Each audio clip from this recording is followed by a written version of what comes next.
Mais comment c'est filmé un match de basket? Quand on regarde un match de NBA, on a l'habitude d'avoir une réalisation maîtrisée avec plein de ralentis, des réactions, mais on imagine rarement tout le travail que ça nécessite derrière les caméras. Déjà, il faut savoir que chaque caméra a un rôle bien spécifique. Tu as premièrement la game cam, qui est en fait le plan large, qui est positionné en hauteur, au centre, et son rôle c'est de suivre le jeu et de balayer de gauche à droite, un peu comme au tennis.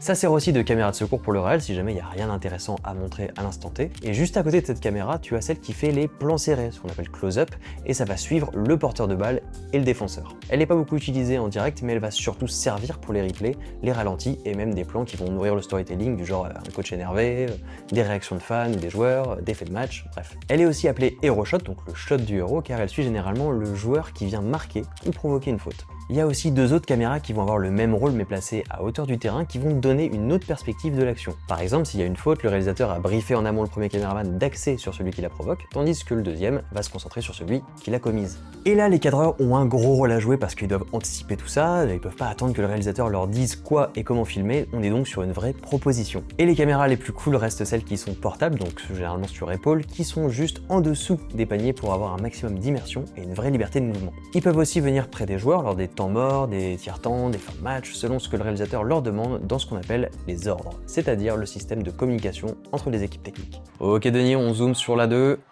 Non, attention, c'est pas le ballon, c'est le crâne du monsieur. Vas-y, maintenant fais ton point. Je vois ton doigt, Denis. Denis, je vois ton doigt.